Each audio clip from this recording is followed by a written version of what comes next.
On February 28, 2003, in Lancaster, California, along with her 16-year-old son, a 14-year-old boy and a 27-year-old ex-convict, Valerie Martin robbed, kidnapped and murdered his roommate and co-worker, 61-year-old William Whiteside, who was knocked out and put into the trunk of his car, which was then set on fire. Basically, Valerie was a drug addict who chose to hang out with people much younger than her, including her 2 teenage sons. The motive for the murder was pure and simple: the group, led by Valerie, needed money to feed their drug addiction. Thinking they would have access to the victim's bank account, they decided to rob and kill the poor man, who had no chance against 4 people. The next day, when the burned car was discovered, police had no idea that there was a body inside the trunk. They towed what was left of the vehicle and only 10 days later opened the trunk and found the burned body. It was easy, through ATM video footage, to link 2 members of the group, that quickly began to tell the all-crime story. Valerie's co-defendants received life sentences without the possibility of parole. The 14-year-old boy, Valerie's son, who testified against his fellow co-defendants, accepted a first-degree murder juvenile conviction. On March 26, 2010, Valerie Dee Martin was sentenced to death.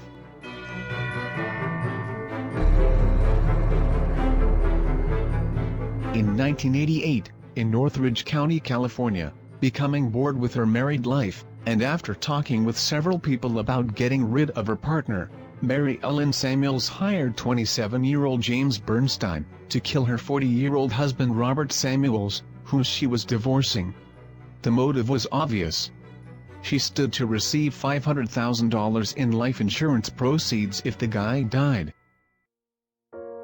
After 3 failed attempts, Robert Samuels was finally killed at his home on December 8, 1988, shot in the back of the head with a shotgun.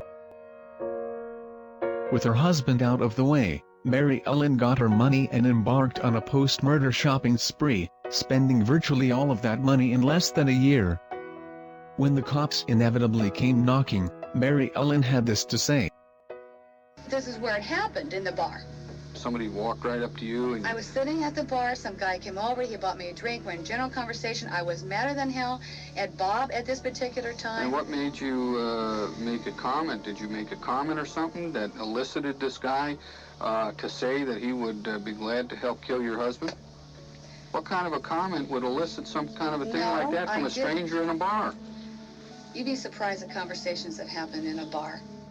This is what doesn't make sense. If I supposedly, was going to have this done, you think for a minute I would open my mouth to a lot of people?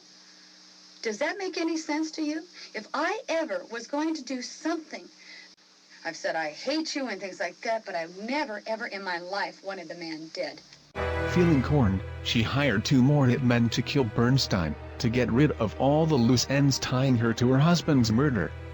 As crazy as her plan was, it might have actually worked, had she been able to resist keeping Bernstein's wallet as a trophy. Before being killed, Bernstein took out a $25,000 life insurance policy, naming Samuel's daughter, Nicole, as beneficiary. Like mother like daughter. Nicole was never charged with a crime, but investigators suspected she was somehow involved in her mother's deeds, just couldn't prove it. Before Mary Ellen could hire even more hitmen to take out the last 2, the police arrested her. At trial, Mary Ellen showed what an arrogant evil bitch she is. A photograph introduced in evidence, taken by a male companion sometime after the killings, showed Samuels in bed covered with dollar bills. The jury had no difficulty in finding her guilty of multiple counts of murder with the special circumstances of soliciting murder, conspiracy to murder and killing for financial gain. On September 16, 1994, Mary Ellen Samuels was sentenced to death. As Valerie Martin and another 18 women, she stands on death row at Central California's women's facility in Chowchilla.